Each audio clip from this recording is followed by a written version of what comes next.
The universe, at its most fundamental level, operates on laws. Physics. Cause and effect. The slow, grinding machinery of time moving in one direction, carrying everything with it, stars, civilizations, the fragile ideals of beings who believe they have finally learned to be better than what they were. The Federation was built on that belief.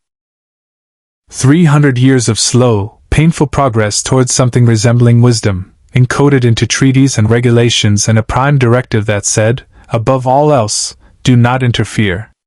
Do not impose. Do not bring your violence into someone else's story.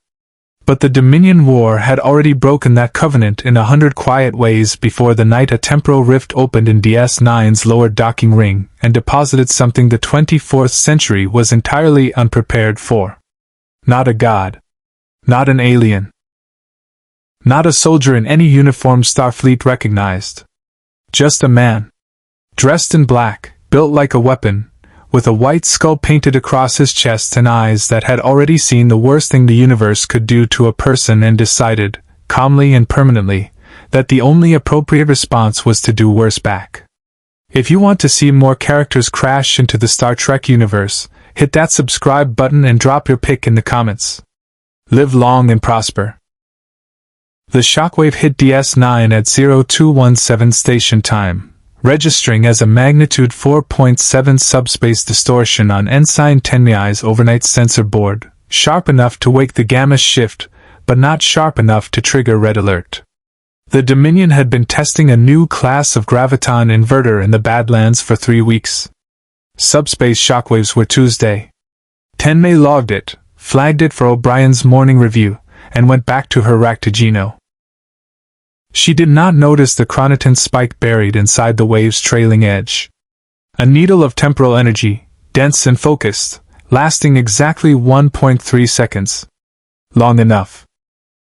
3 levels below ops, in the lower docking ring's maintenance corridor between pylons 4 and 6, the air tore open. No flash of light. No dramatic thunderclap. Just a sound like reality clearing its throat, and then a man hitting the deck plates hard, rolling instinctively into a crouch, weapon already up before he'd fully registered where he was. Frank Castle held the position for 4 seconds. Breathing. Reading the environment. The corridor was narrow, dimly lit, ribbed with Cardassian-designed conduit work, nothing he recognized. The gravity was artificial, the air recycled. The metal beneath his boots vibrated with the deep subsonic hum of something enormous and powered. Not a building. A station. Maybe a ship, but too large, too stable for anything moving at speed. He was wearing what he'd been wearing 20 seconds ago in a Hell's Kitchen alley. Tactical vest, thigh holster with a Glock 17, combat knife on his left hip, 12 rounds in the magazine, 1 in the chamber. He'd been waiting in that alley for a cartel lieutenant who was 40 minutes late. Now he was somewhere else entirely. Frank didn't waste time on confusion. Confusion was a luxury. He moved. The first security officer came around the corridor junction at a jog, responding to the anomalous sensor reading. A young Bajoran man in a gold-trimmed uniform, hand reaching for something on his hip that wasn't quite a firearm. Frank assessed. Not a threat posture, reaching for a communication device first, weapon second. Hesitant. Trained for compliance, not for this. Frank hit him with a palm strike to the sternum, caught him as he folded, lowered him to the deck. Non-lethal. He needed information before he needed bodies. The second officer came in fast from behind, a Balian woman, broader than she looked, who actually got her weapon up before Frank swept it wide, drove an elbow into her solar plexus, and put her down with a controlled choke. 12 seconds start to finish. He caught the weapon before it clattered, oddly shaped, unfamiliar, but clearly a directed energy device. He kept it. The third officer he heard before he saw. Footsteps too deliberate, spacing too careful. Someone who'd heard the first 2 go down, and was thinking about it. Frank flattened against the bulkhead, let the man come to him, and took him at the junction with a controlled takedown that left him breathing but unconscious. 3 for 3. No fatalities. He studied the faces briefly. Different species, different physiologies, all in the same uniform. Not military in any configuration he recognized. Not police either, exactly. He pulled a communicator badge off the Bajoran's uniform and turned it over in his fingers. The metal was warm. Lightweight. More sophisticated than anything currently manufactured on Earth. Currently. Frank Castle had been in enough bad situations to recognize when the variables had changed in a way that required new assumptions. He didn't know where he was. He didn't know when he was. But he knew three things with certainty. He was on a hostile station, the people running it had no idea what he was capable of, and somewhere in whatever this place was, there was probably someone who deserved to die. There always was. He moved deeper into the corridor, keeping to the shadows, the unfamiliar weapon in his left hand and the Glock in his right, and began to learn the geometry of his new world the only way Frank Castle ever learned anything. By moving through it quietly, and waiting for it to show him what needed fixing. Behind him, the temporal rift had already closed. There was no going back. There rarely was. Odo had been running Deep Space Nine's security apparatus for long enough to know that the station had a personality, and like all personalities, it had tells. The way of Ferengi's shoulders tightened when he was running a side transaction. The particular quality of silence in Quark's back rooms when a deal was going sour. The rhythm of the promenade at 0300, when the honest people were asleep and the dishonest ones thought they owned the corridors. The lower docking ring at 0231 had a different kind of silence. The kind that came after something had already happened. He found his 3 officers within 90 seconds of the alert. All breathing, all with pulses, all arranged with a precision that was almost considerate. None of them had struck the deck hard enough to cause secondary injury. Whoever had done this had known exactly how much force to apply and had chosen, deliberately, to apply less than the maximum available. That was not the behavior of someone panicking. That was not even the behavior of someone running. That was the behavior of someone making a statement. Odo stood over Ensign Revere's unconscious form and felt something he rarely experienced in the conventional sense, professional respect, filtered immediately through deep suspicion. He tapped his comm badge. Odo to Ops. I need a full internal sensor sweep of the lower docking ring, pylons 4 through 6. Unknown intruder, humanoid, highly dangerous. Do not approach. Seal all access to the habitat ring and promenade level until further notice. He paused, studying the deck plating. Boot prints in a fine layer of conduit dust, standard heel-toe military gait, long stride, consistent pressure distribution. Someone large, moving fast but controlled. And here, at the junction, a deliberate change of direction. Not fleeing. Reconnoitering. Odo to Commander Sisko.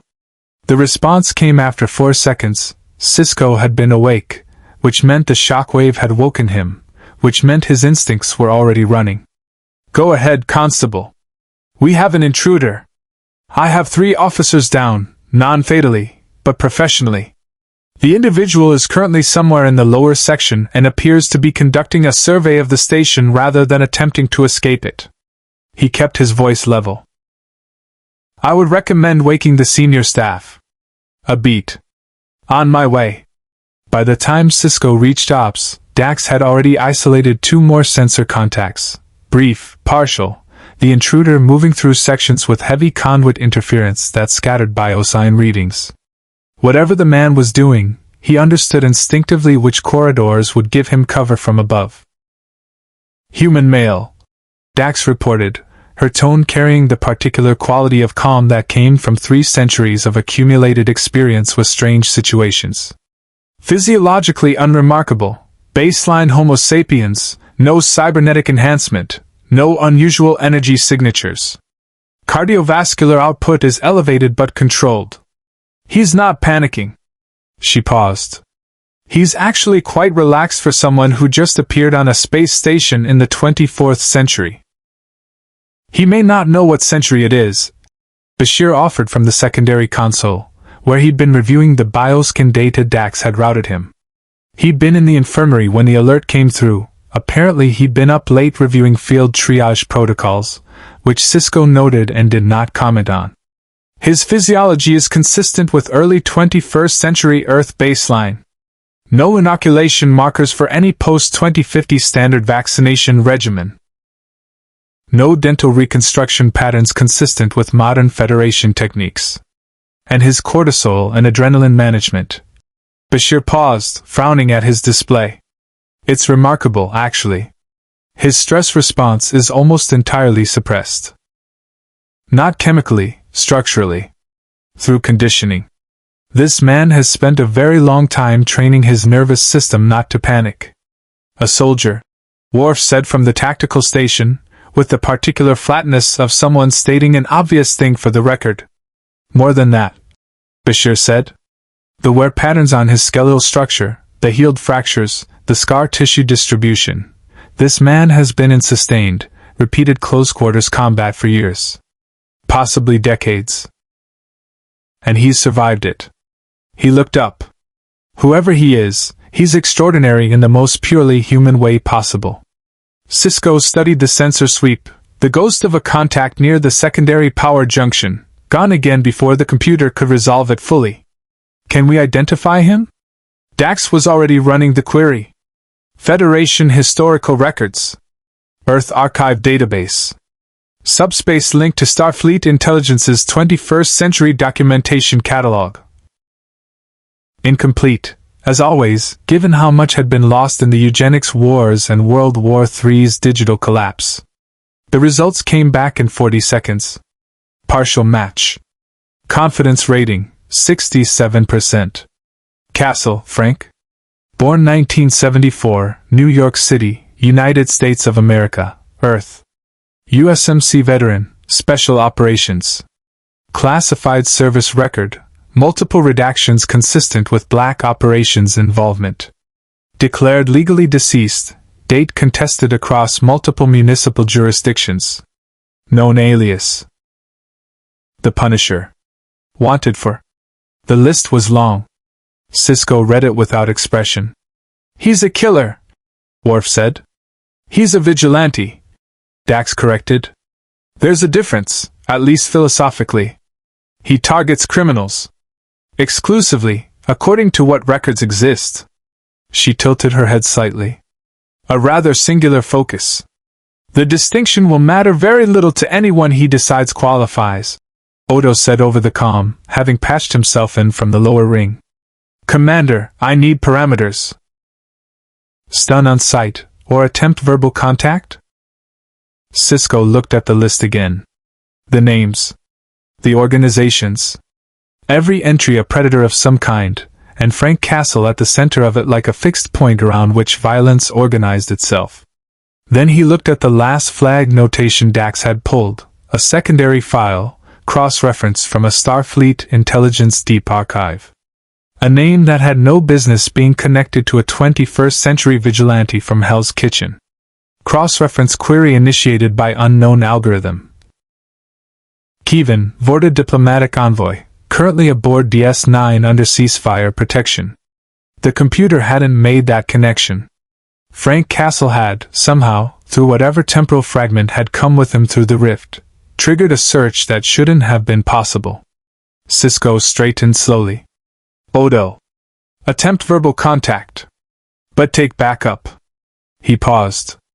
A lot of backup. The name Kievan meant nothing to Frank Castle 12 hours ago. It meant everything now. He'd found a terminal 40 minutes into his survey of the lower decks.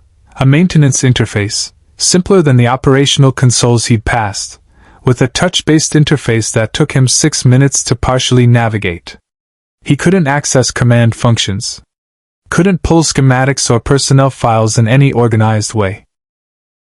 But the universal translation matrix that threaded through every system on the station was already working on his language centers. He could feel it, a faint pressure behind his temples, like learning a word you'd always almost known, and what he could access was a public-facing directory. Arrival manifests. Diplomatic visitor logs. The kind of administrative housekeeping that stations kept visible for civilian traffic management. Most of it was noise. Cargo transfers, crew rotations, a Bajoran trade delegation in Docking Bay 7. And then, buried in the diplomatic registry under a security classification that was apparently just low enough to appear in the public manifest while revealing nothing substantive. A name. A species designation he didn't recognize, Vorta, and a status notation that the universal translator rendered as protected guests, ceasefire covenant, restricted access. Frank didn't know what a Vorta was. He didn't know what the ceasefire covenant covered or why it required a protected guest designation. What he knew was the sensation that moved through him when he read the name. Not recognition exactly, more like the feeling of a key turning in a lock he hadn't known was inside him. Something from the rift. A fragment of knowledge that had come through with him the way shrapnel came through flesh, fast, deep, not fully understood until you started probing the wound. Kivan. He knew the settlement. Sidao.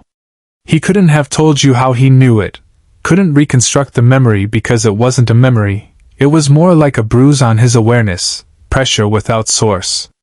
300 civilians. A Bajoran farming community in a valley that had survived the Cardassian occupation intact, only to be designated a Dominion supply route and then, when the residents protested the requisition of their grain stores, eliminated. Not displaced. Not imprisoned. Eliminated. And the order had come from the Vorta administrator. From Kivan. Who is currently aboard this station, protected by whatever passed for diplomacy in this century's wars, sleeping in a bunk somewhere above Frank's head. He shut down the terminal and moved. Odo found him 22 minutes later, which Frank acknowledged internally as impressive. He'd been moving through a section of the habitat ring's maintenance sublevel that shouldn't have appeared on internal sensors. O'Brien had been patching a faulty ODN relay in this corridor for 3 weeks, and the sensor gap was in the chief's personal maintenance log, not public record. Someone had done their homework. Frank had his back to a conduit junction, the unfamiliar energy weapon in his left hand and the Glock in his right, when the figure stepped around the corner and stopped. Not a humanoid in the conventional sense. The proportions were slightly wrong, the skin too smooth, the posture carrying a stillness that biological creatures didn't quite achieve. A shapeshifter, Frank's brain supplied, working from the same fragmented temporal knowledge that had given him Keevan's name. Constable. Law enforcement. Absolute belief in legal process. They looked at each other for 3 seconds. You found the sensor gap, Frank said. His voice was flat, conversational. Chief O'Brien's maintenance log is not as private as he believes, Odo replied. His eyes moved across Frank with the practiced efficiency of someone who had assessed 10,000 dangerous people and learned to read them the way a musician reads a score. You've been aboard this station for approximately 90 minutes. You've disabled 3 of my officers, conducted a thorough survey of 4 sublevels, accessed a public directory terminal, and are now positioned in a section that suggests you're oriented toward the habitat ring. He paused. You know where someone is. Frank said nothing. Put the weapons down, Mr. Castle. The name landed without visible effect on Frank's face. He'd expected them to run his identity. The only surprise was that anything had survived from his century for them to find. You know who I am. Enough. Odo took a measured step forward. Behind him, Frank could hear at least 4 other sets of footsteps holding position around the junction, disciplined, waiting for Odo's signal. I know what you're here for. And I'm telling you directly, it cannot happen on this station. Man named Kivan. Frank kept both weapons up, not aggressive, simply present. Ordered the deaths of 300 civilians. He's here. You're protecting him. He is here under the terms of a ceasefire agreement that Starfleet Command negotiated at considerable cost. Odo's voice didn't waver. Whatever he has done, whatever crimes he may have committed, he is entitled to due process under Federation law and the protections of the ceasefire covenant. Due process. Frank said it the way you'd say a word in a language you didn't speak, phonetically accurate, semantically hollow. 300 people. I know. And something in Odo's tone shifted, not sympathy exactly, but honesty. The shapeshifter had spent enough time among the victims of Dominion brutality to carry his own inventory of the dead. I know what he did. The file exists. Starfleet has it. And I am telling you that it doesn't change what I'm required to do right now, which is take you into custody before this situation becomes irreversible. Frank looked at him for a long moment. Reading him the way he read all law enforcement, not with contempt, but with the particular clarity of someone who had once believed in the same system and had watched it fail at the precise moment it mattered most. How many more does he get to order? Frank asked quietly. Before the process catches up? Odo had no answer for that. The honest ones never did. Frank dropped the Glock, not surrendering it, placing it on the deck with controlled deliberateness, and kept the energy weapon raised and said, I'll talk to whoever's in charge. But I'm not going in a cell. From somewhere above them, Sisko's voice came over Odo's comm badge. Constable. Bring him to the wardroom. I'll meet you there. Odo looked at Frank. Frank looked at Odo. Two men who enforced their own versions of absolute law, standing in a maintenance corridor at 0300, trying to decide how much trouble the next hour was going to be. Quite a lot, both of them suspected. The wardroom felt different at 0300. Sisko had noticed this years ago. The same table, the same chairs, the same viewport looking out onto the Denorio's belt's distant shimmer, but at this hour it carried a particular weight. Decisions made in this room after midnight tended to be the ones that couldn't be unmade. The ones that ended up in logs filed under restricted access, or not filed at all. He stood at the head of the table when Odo brought Frank Castle in, and he took a moment. One professional second, to assess the man before saying anything. Frank Castle was not physically remarkable by 24th century standards. Not enhanced, not augmented, not carrying any technology more sophisticated than what Dax had already catalogued from the bioscan.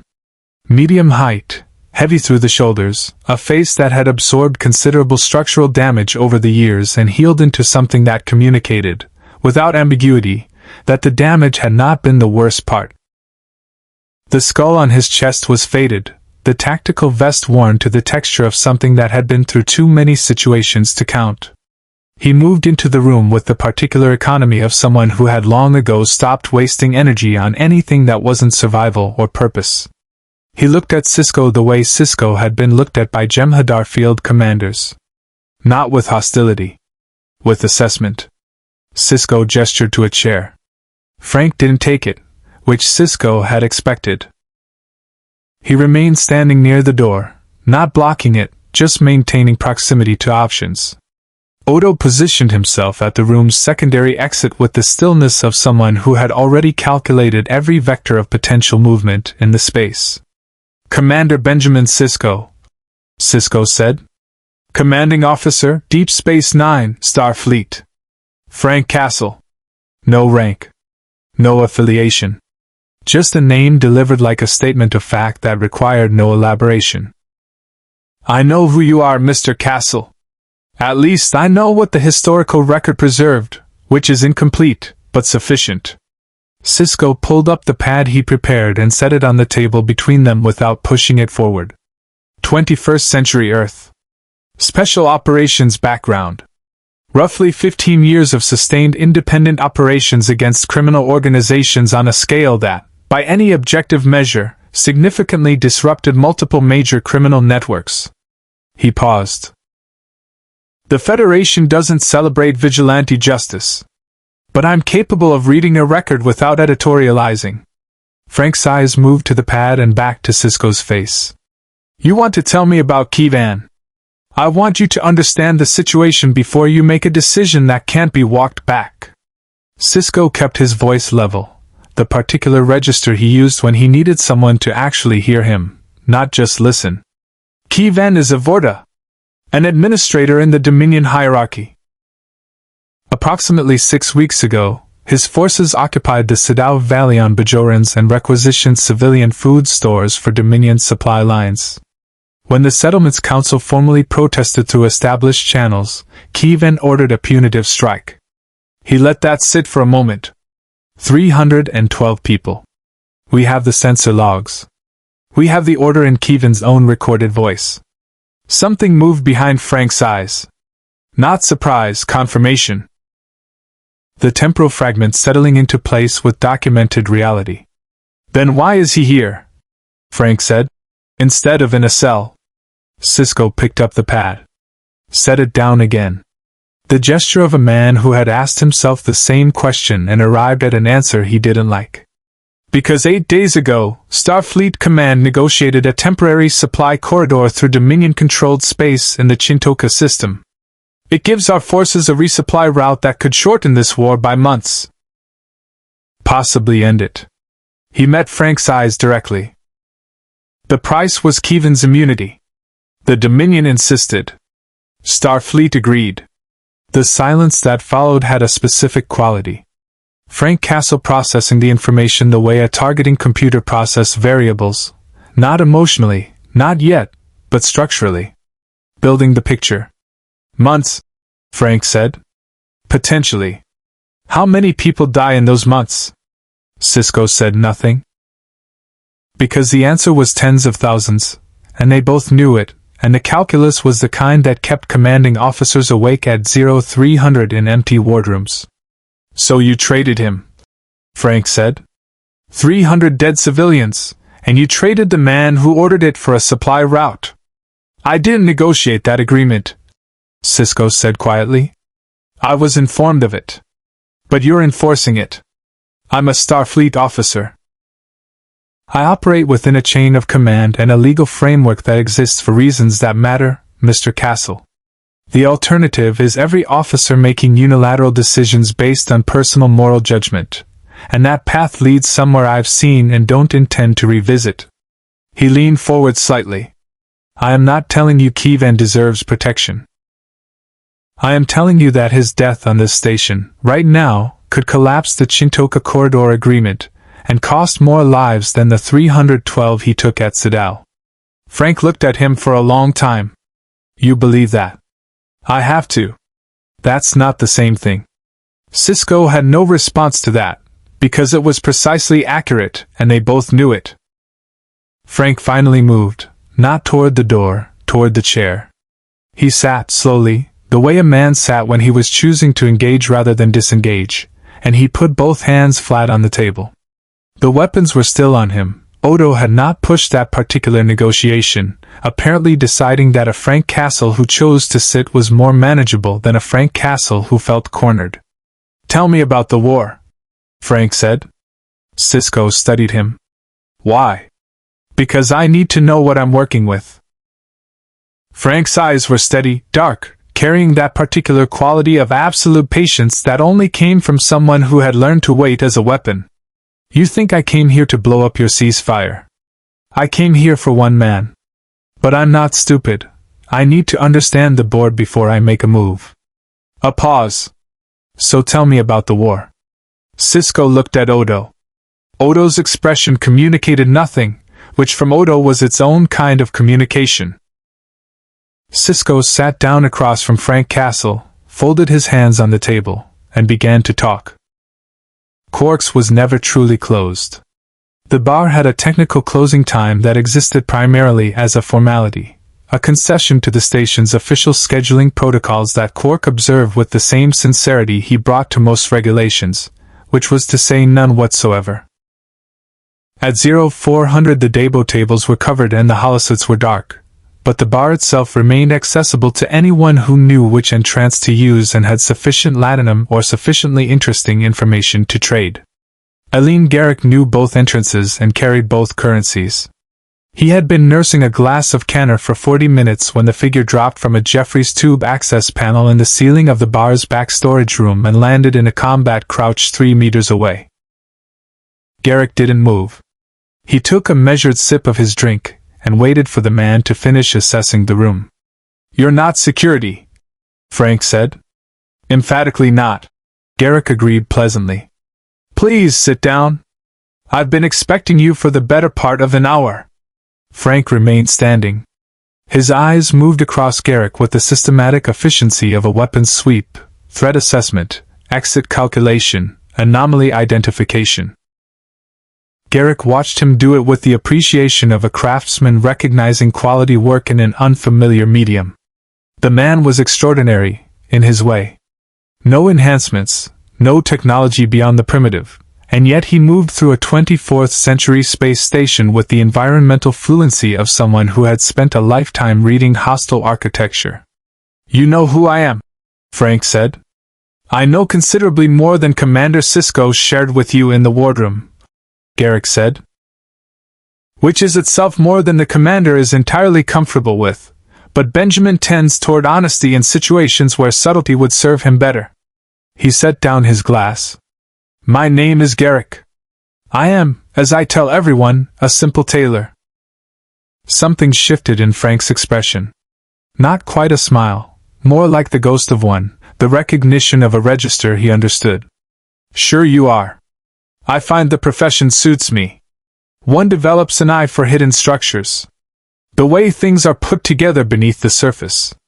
Garrick gestured again to the chair across from him. "You've had a productive night.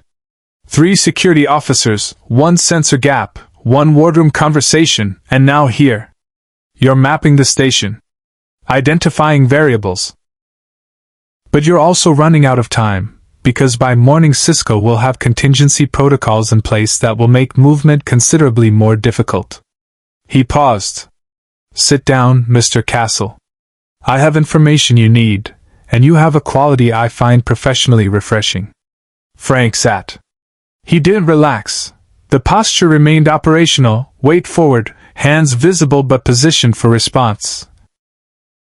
But he sat, which Garrick recognized as the equivalent of a significant concession from this particular man. "What quality?" Frank said. "Clarity," Garrick said simply. "You want one thing. You have assessed the situation, identified the target, evaluated the obstacles, and you are now in the process of determining the most efficient path to the outcome you've already decided on. There is no ambivalence in you. No committee of competing values arguing for compromise." He tilted his head slightly. "I find it restful, frankly. This station is exhausting with its moral deliberations. You're Cardassian. Observant. The Cardassians occupied Bajorans. Your people.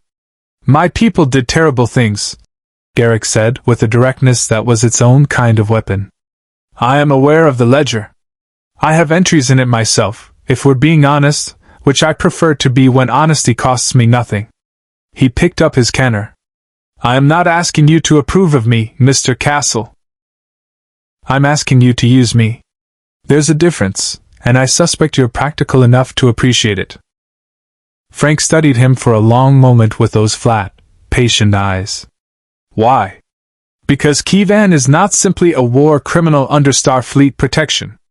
Garrick set down his glass with a precision that indicated the conversation was moving into its operational phase. "He is a liability to the Dominion's political structure in the Alpha Quadrant. Certain Vorta administrators have been accumulating independent authority in ways the Founders find distasteful.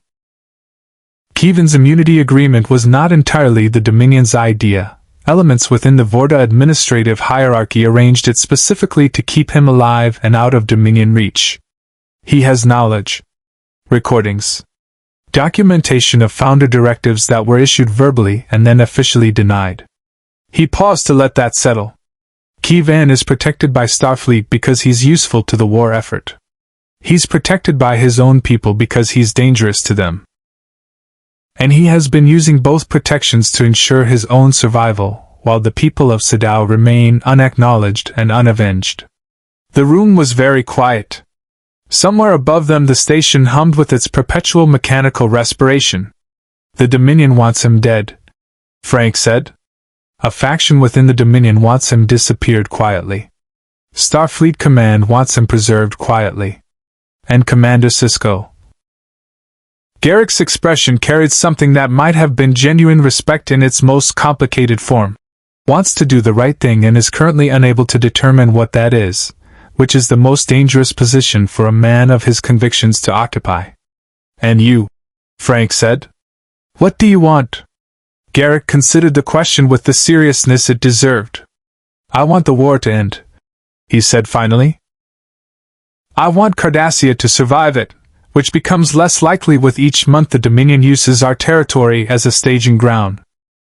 And I want Kievan specifically to stop being a variable that three separate entities are maneuvering around, because variables of that kind have a tendency to produce consequences nobody planned for. He looked at Frank steadily. You're not a variable, Mr. Castle. You're a constant. And I find constants considerably easier to work with. Frank was quiet for a moment. Then, what do you know about his security arrangements? Garrick smiled. It was the smile of a man who had been waiting for precisely that question and had prepared a thorough answer. I thought you'd never ask, he said, and reached into his jacket. The senior staff meeting convened at 0700, and Sisko had not slept. He stood at the head of the wardroom table looking at the faces of people he trusted more than anyone in the quadrant, and he told them the truth, all of it, including the parts that Starfleet Command's official briefing had packaged in the careful language of strategic necessity and delivered with the implicit instruction not to examine too closely. Kievan. Sidal. The Chintoka corridor. The price. He watched their faces as he spoke.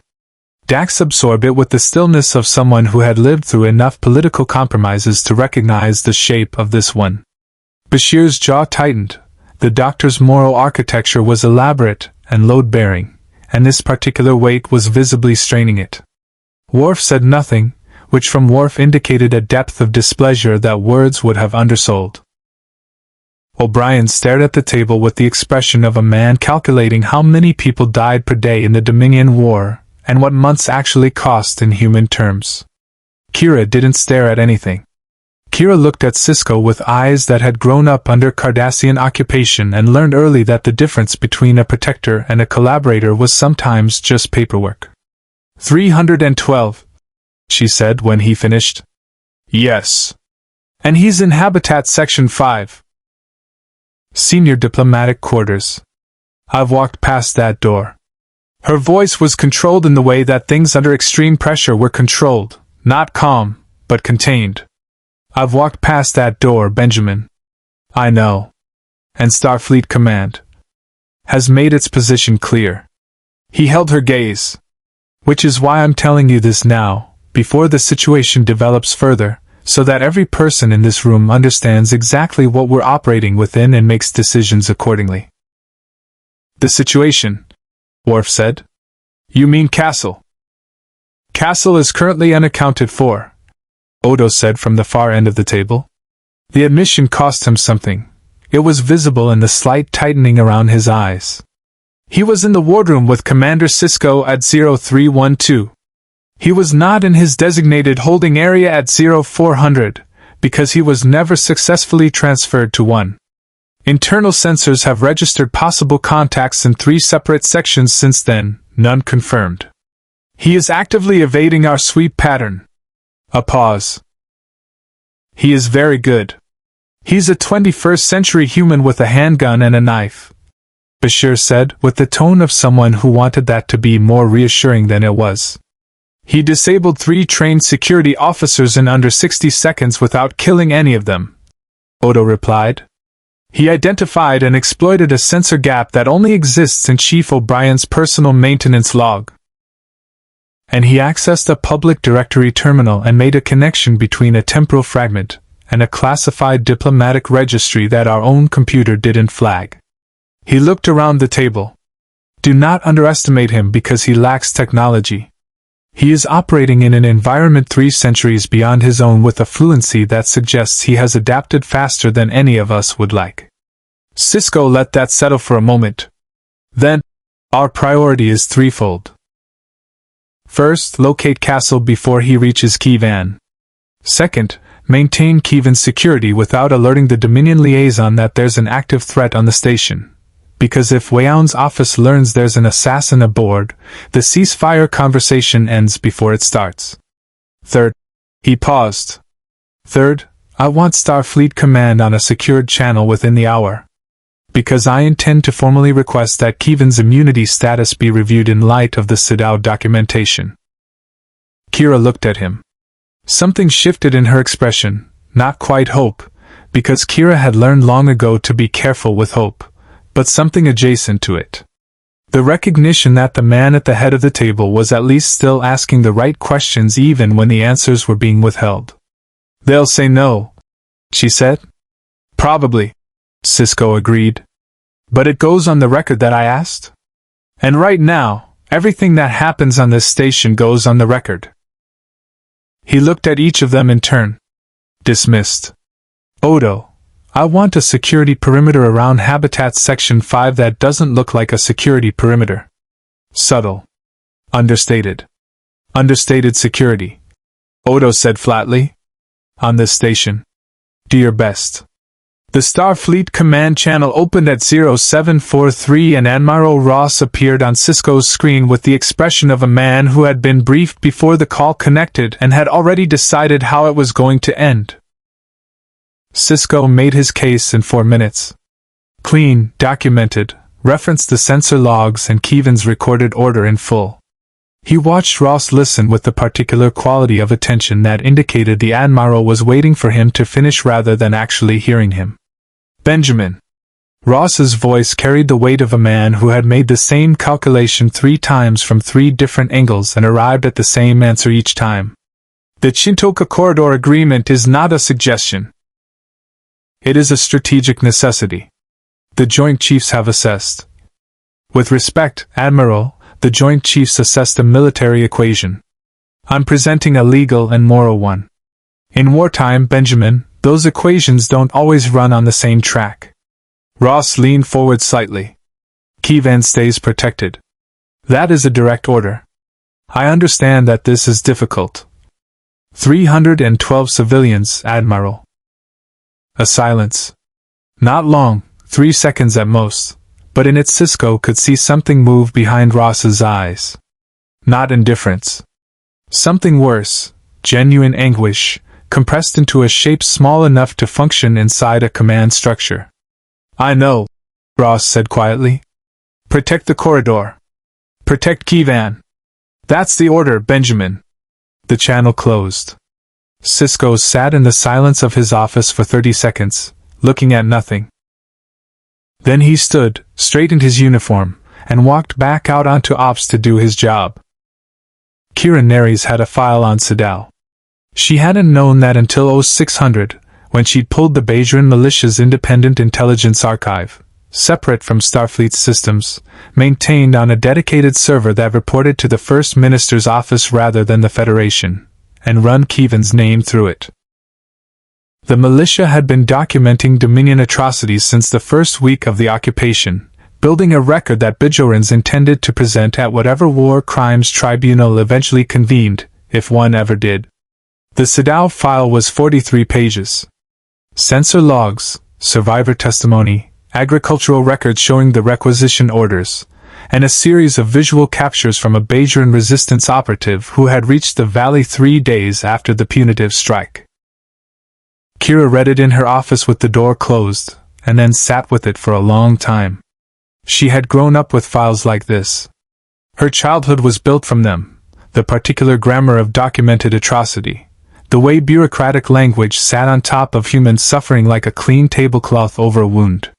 She knew every register of it. The clinical distance of sensor logs. The fractured syntax of survivor testimony from people whose language had temporarily failed them. The photographs that the person taking them had continued taking because stopping felt like abandonment. 312 people. 43 pages. She knew, without having been told, that Frank Castle had seen something like this file. Not the specific document. He couldn't have. It was classified within Bajoran militia systems, but something equivalent.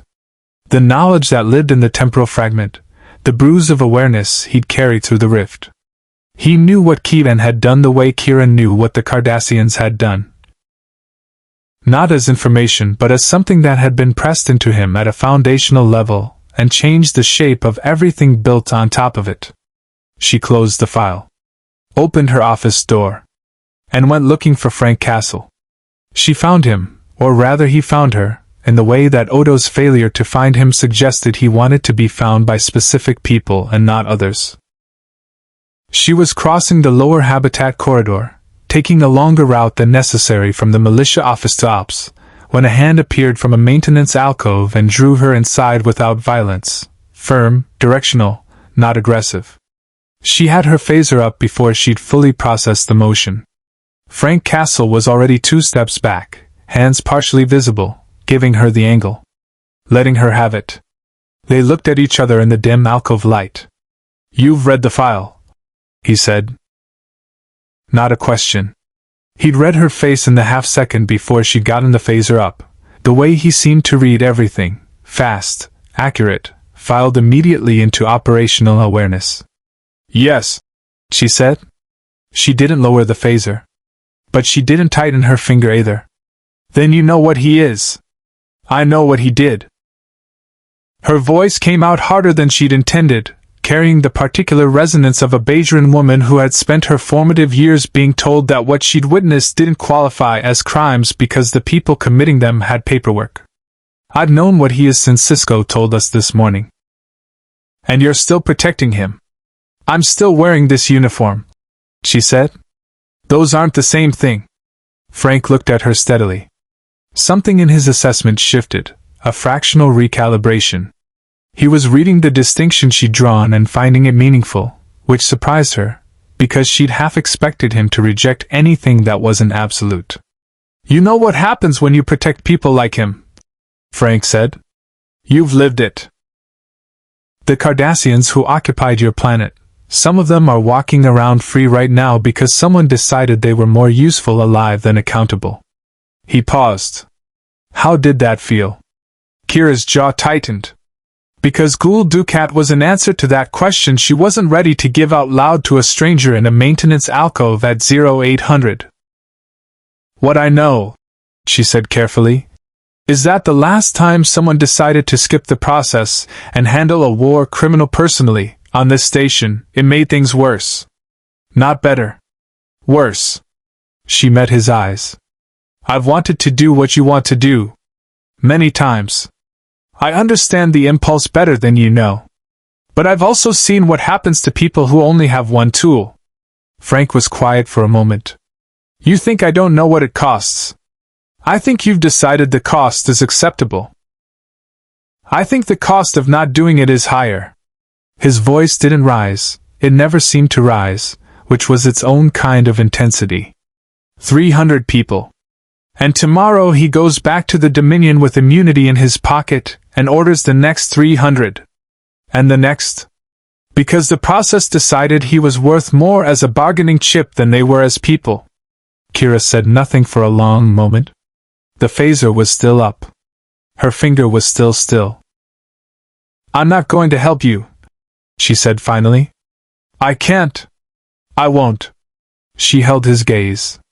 "But I'm also not going to tell Odo about this conversation." Frank studied her face. Reading the things she wasn't saying, that there was a difference between obstruction and abdication, and she had just navigated to the precise point between them where her conscience could live. "The Dominion has their own people on this station," she said quietly, almost as an afterthought. "Wayoun's liaison office. 2 Jem'Hadar in the security rotation for the diplomatic section." She holstered her phaser. Looked at the middle distance rather than at him. "They rotate at 2100 and 0300. The 2100 rotation takes 4 minutes longer than it should because one of them stops at the replicator station on level 4. She paused. "That's just general security information. Anyone could know it." She walked out of the alcove without looking back. Frank Castle stood in the dim maintenance space and added the information to his map of the station with the quiet efficiency of a man who had just been given, without acknowledgement, exactly what he needed. The weapons locker was on sublevel 3, behind a biometric seal that required either a senior officer's authorization code or 14 minutes, and Garrick's particular set of skills to open without one. It took Garrick 11. Frank moved through the contents with focused efficiency, not greed, selection. He had no interest in accumulation. He wanted tools specific to the problem. 2 Type 2 phasers set to heavy stun, a third set to maximum. He didn't intend to use the maximum setting on a person if a lesser option existed, but he'd learned in 20 years of operational work that intending and needing were different countries. A compression phaser rifle he studied for 30 seconds before determining its basic operational logic and slinging it across his back. 4 photon grenades, smaller than he was used to, more elegant, with a yield he didn't fully know but would work with. And from a case in the locker's lower shelf, something Garrick indicated with a slight tilt of his head, a personal transport inhibitor, modified from standard issue. Prevented beam out from a localized area. Useful if you wanted to make certain someone couldn't be extracted before you reached them. Frank looked at Garrick. You put that there. I may have anticipated that this conversation would eventually occur and made certain preparations. Garrick admitted without apparent shame. The device wasn't strictly authorized, but the armory chief owes me several favors of the kind neither of us would want documented. Frank pocketed the inhibitor. You've been planning this longer than today. I've been planning for eventualities, Garrick said, with the precision of a man choosing his words from a well-stocked inventory. Keevan's presence on this station has been a source of considerable professional irritation since his arrival. The Vorta have been systematically dismantling Cardassian infrastructure in the occupied territories, and Keevan specifically authorized the requisition of Lacarian City's water processing systems 3 months before Sidao. He paused. I have my own ledger, Mr. Castle. It is not identical to yours. But Keevan appears in both. Frank secured the last piece of equipment, and looked at Garrick with the flat directness that served him in place of social convention. If this goes wrong, you lose everything. Sisko finds out you helped me, you're finished on this station. If this goes wrong in the way you're imagining, I suspect we'll both have more immediate problems than my residential status. Garrick smoothed his jacket with the unhurried motion of a man who used elegance as a form of psychological armor. Besides, I have a gift for emerging from difficult situations in conditions of plausible deniability. It's a talent I've cultivated over many years. They moved out of the sub-level into the maintenance corridor network, Frank leading, Garrick following with a quietness that surprised Frank the first time and didn't surprise him after that. The Cardassian moved like someone who had spent serious time in operational environments that didn't allow for noise, and whatever his current civilian presentation claimed about tailoring and small talk, the body underneath it remembered different work entirely. Frank had laid 3 preparation points across the station during his earlier reconnaissance hours. Not kill corridors exactly, disruption architecture. Positions that would complicate pursuit, redirect security response, create windows. The first was a sensor loop he'd spliced into a maintenance relay on level 2, crude by this century's standards, relying on a repetition glitch in the ODN relay that O'Brien hadn't patched, but sufficient to give internal sensors a 2-minute false reading of his biosign in a section 3 corridors away from his actual position. The second was a blocked emergency access hatch on the Habitat Ring's outer service corridor, wedged with a piece of conduit bracing at an angle that would take a security team 40 seconds to clear, creating a bottleneck in the most likely pursuit route from Odo's office.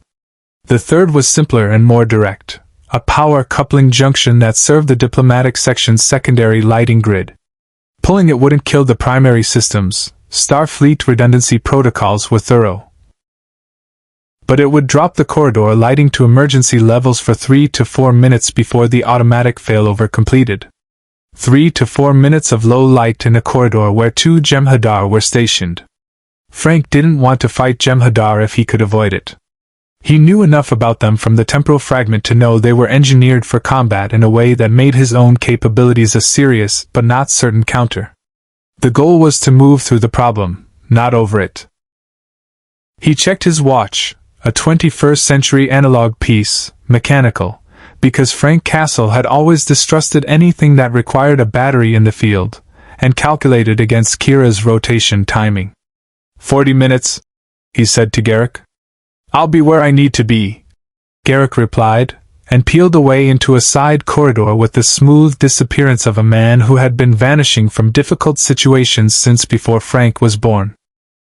At 2047, Odo received an alert from Sub-Level 3. He was in the security office reviewing sweep patterns when it came through, not an intrusion alarm, something subtler.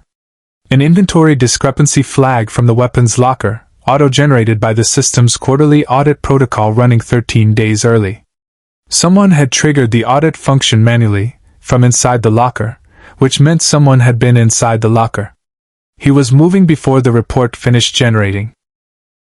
At 2051, O'Brien flagged a sensor anomaly on Level 2, a biosign reading that the Chief's experienced eye immediately identified as a loop glitch off the ODN relay he'd been meaning to patch for 3 weeks. He put a repair team on it, and simultaneously noted that the glitch was suspiciously well-timed and suspiciously well-placed, and cummed Odo to report it. Odo, already running, changed his vector.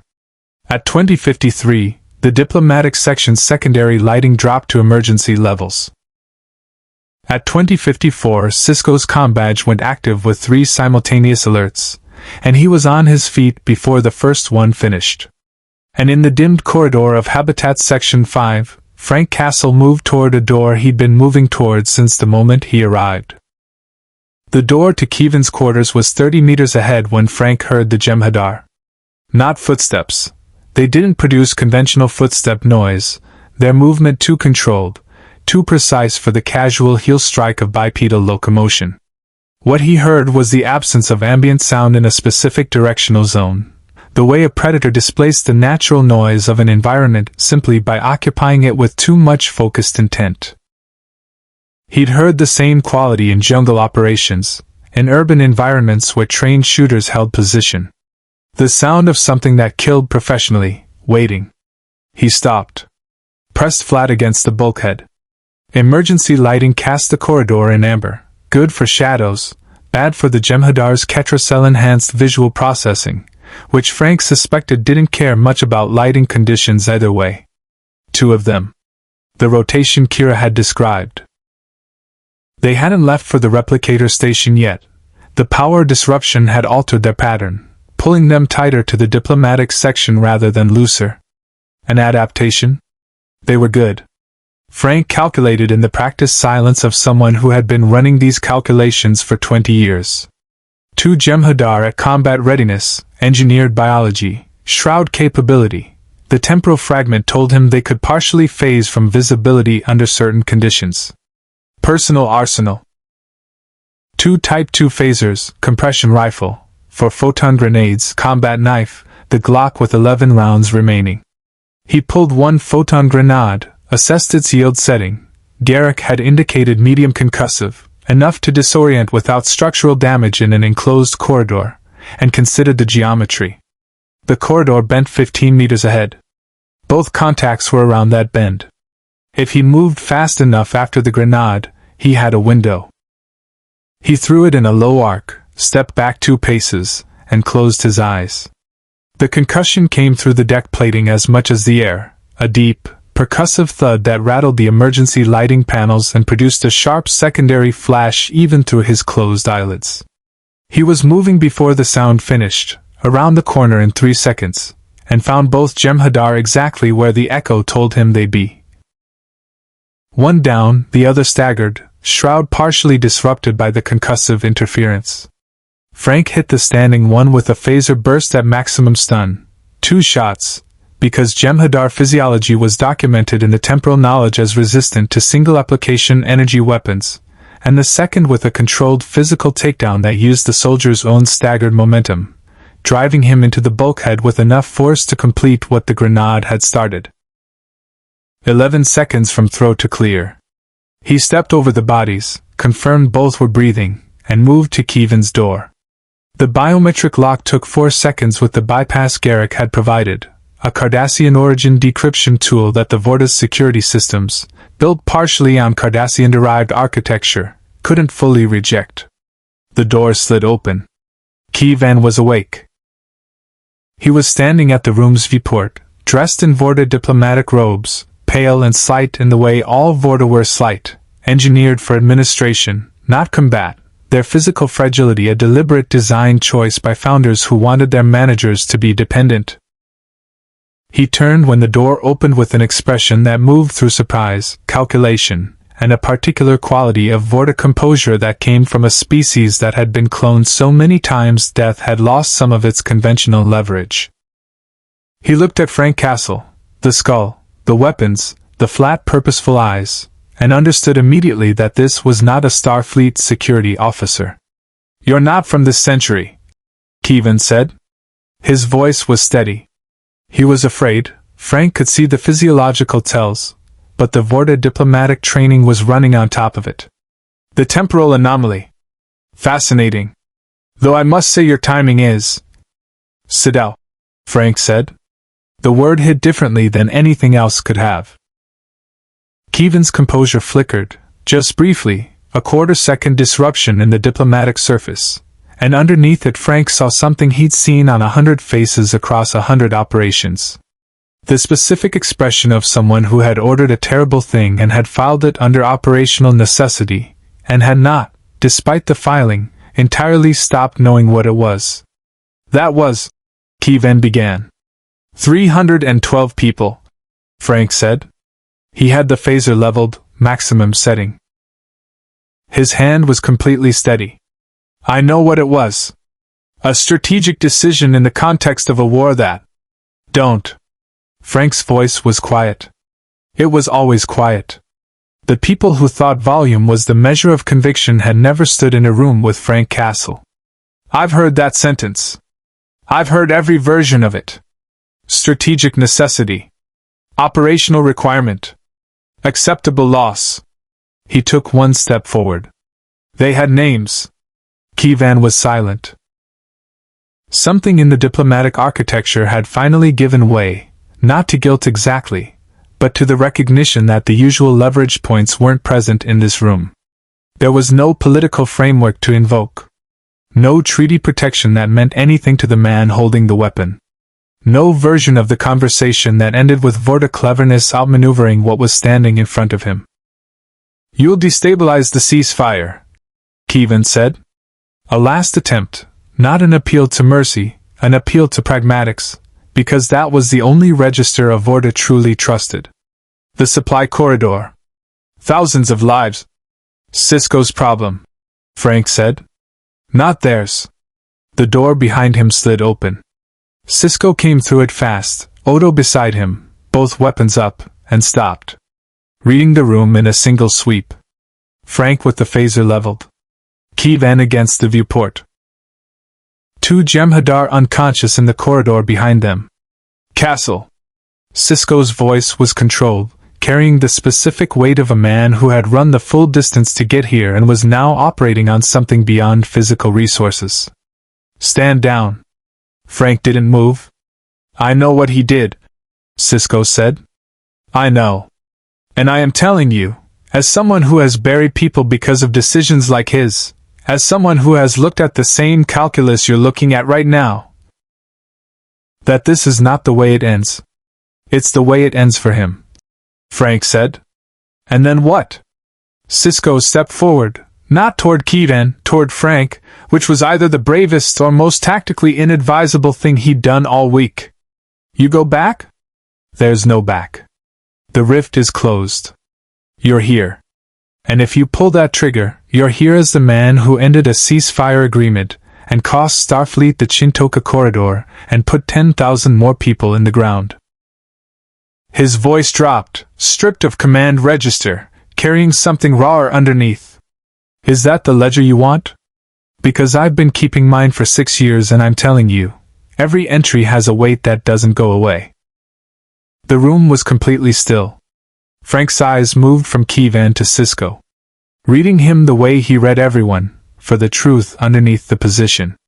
And what he found in Benjamin Sisko's face was not a man reciting regulations or protecting a system. It was a man who was tired in a specific way that Frank recognized, because he'd seen it in mirrors. The exhaustion of someone who had been carrying the dead for a long time, and had not found a way to set them down. The phaser didn't lower. But it didn't fire. From the corridor came a sound, rapid, organized, the footsteps of a Jem'Hadar squad moving at combat pace. Not the station's Dominion liaison security detail. Something else. Faster. More deliberate.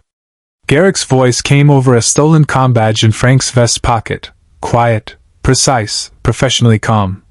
Mr. Castle. The Dominion has sent a retrieval team. For Jem'Hadar, armed for elimination, not extraction. They're not here for you. A pause. They're here for Kivan.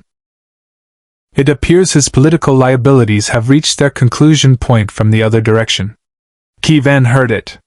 The composure finally broke, not into guilt, but into the naked biological terror of a creature that had just understood it was going to die and that its usual protections had simultaneously ceased to function. Sisko spun toward the corridor. Frank looked at Kivan. At Sisko. At the geometry of the next 30 seconds. And made a choice that surprised him. Frank stepped in front of Kivan. Not because he changed his mind about what the Vorta deserved. Not because Sisko's speech had recalibrated his moral architecture. Frank Castle's moral architecture had been set in concrete the day his family died in Central Park, and nothing in 3 centuries of future history was going to pour new foundations. He stepped in front of Kivan because 4 Jem'Hadar were coming down the corridor to do a job he had claimed, and Frank Castle did not share. The first 2 came through the door in the fast, low configuration of soldiers who expected armed resistance, and were calibrated for it, and what they found was a baseline human who should not have been able to do what he did in the next 8 seconds.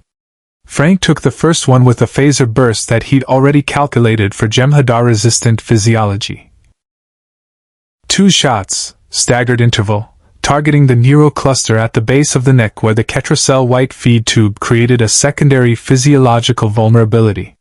The soldier dropped. The second got a hand on Frank's weapon arm, which was a serious problem for approximately 1 second before Frank converted the grip into a leverage point, drove the Jem'Hadar's own momentum into the bulkhead, and finished him with the combat knife at the gap in the armor plating above the left hip. Non-fatal. Deliberate. Odo took the third, which Frank had factored into his timing, the shapeshifter moving with a fluidity that bypassed the Jem'Hadar's combat training entirely, flowing around the weapon arm and hardening into a restrained configuration that the soldier's engineered strength couldn't break.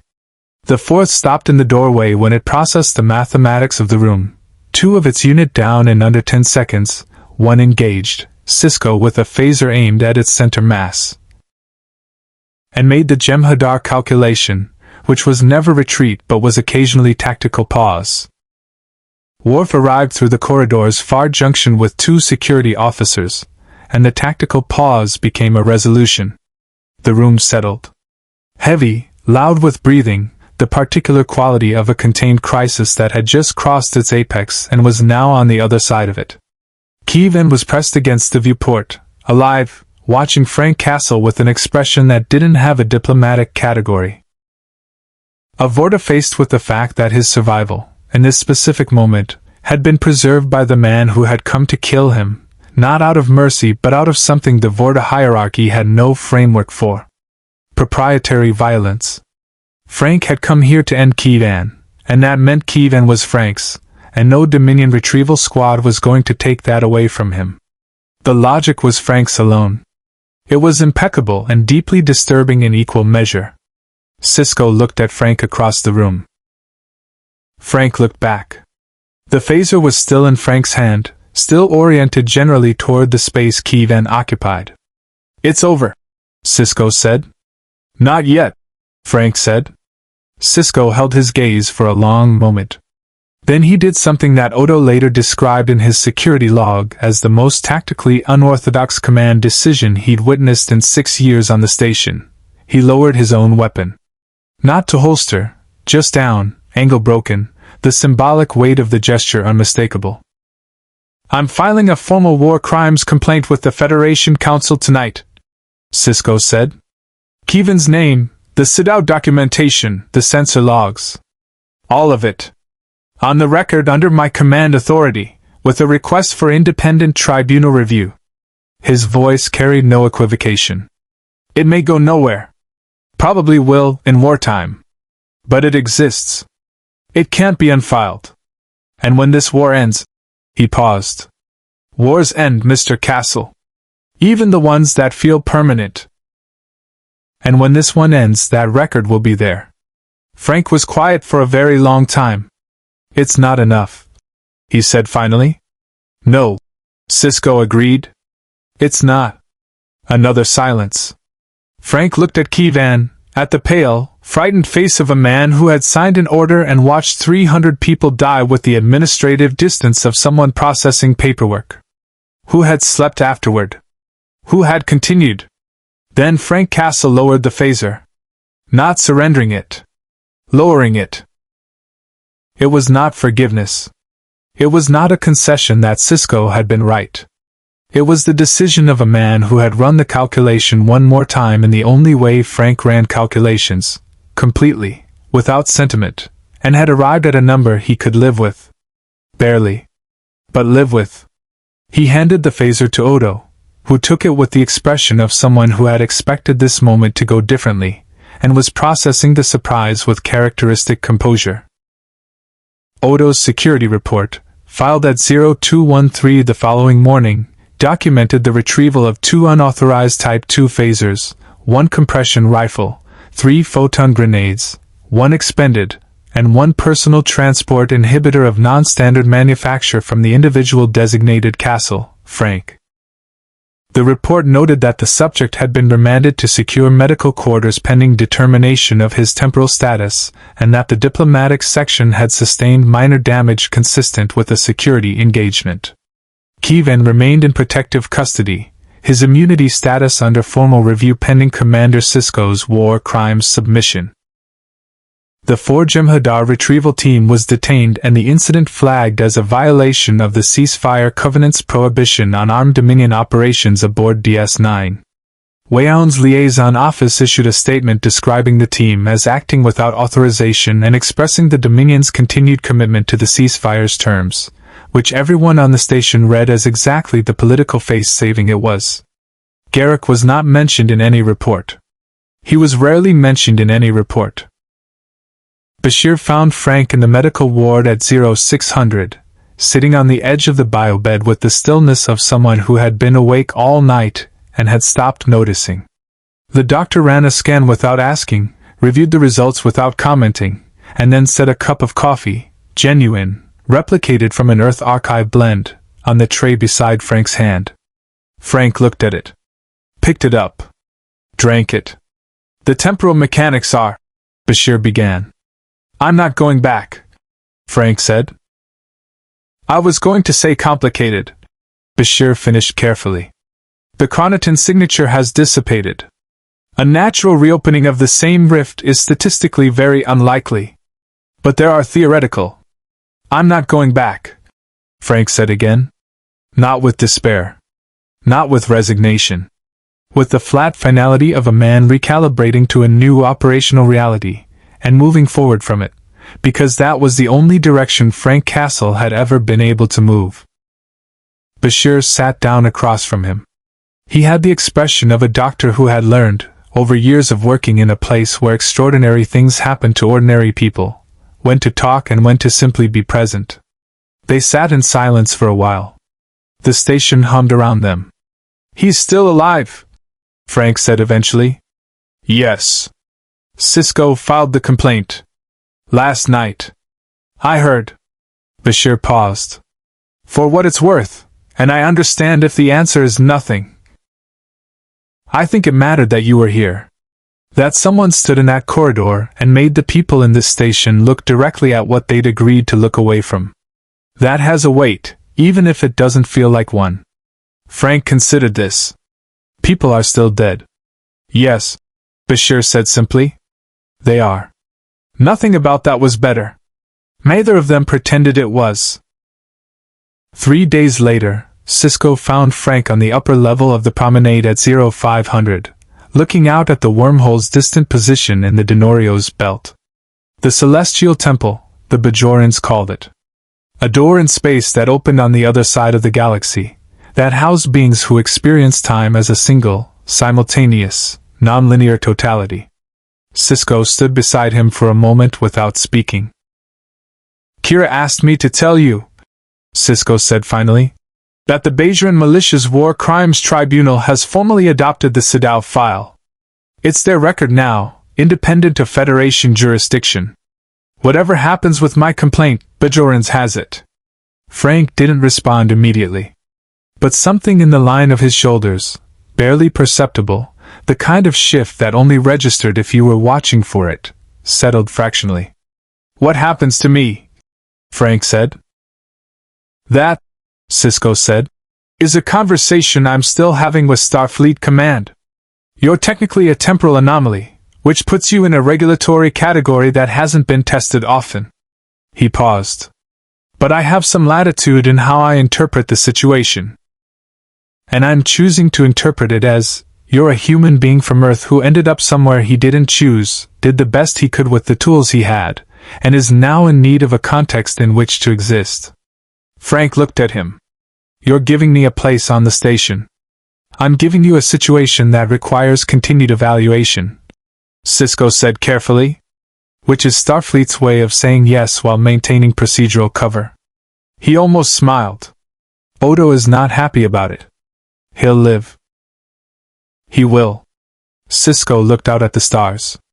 The wormhole was quiet tonight, no freighters, no Starfleet vessels, just the distant shimmer of a spatial phenomenon that defied every law of physics and existed anyway. This is a hard place, Mr. Castle. We're fighting a war we're not certain we can win, against an enemy that has no interest in the values we're fighting for. The people on this station do extraordinary things every day and it costs them. He paused. But they do them. That matters even when the math doesn't come out right. Frank looked at the stars for a long time. I know, he said. And it was not agreement exactly. It was the acknowledgement of a man who had spent his entire life in the gap between what should be and what was, and had chosen to occupy that gap rather than pretend it didn't exist. He was still in the gap. Just a different one now. 300 years from the alley where he'd started, on a space station hanging over a planet that had survived its own version of everything he'd ever fought against, orbiting a wormhole that opened on infinity. Frank Castle looked at the stars and did what he had always done in the rare moments between missions, between targets, between the next terrible necessary thing. He waited for what came next. In the days that followed, Deep Space Nine absorbed the night's events the way it absorbed everything, by continuing. The war ground on.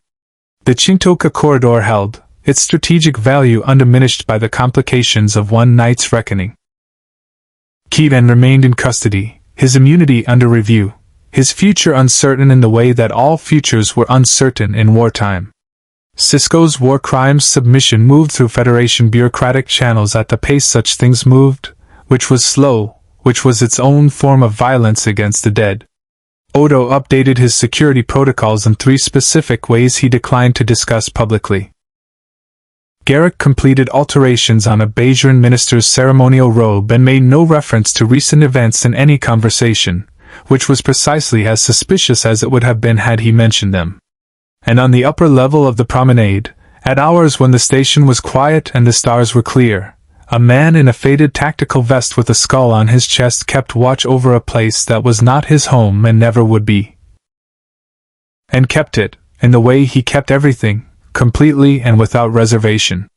The 312 dead of Sadao had no monument on DS9. But they had a witness now. In the end, Frank Castle decided that would have to be enough. Live long and prosper. Hit the subscribe button for more interesting stories. Thank you for watching.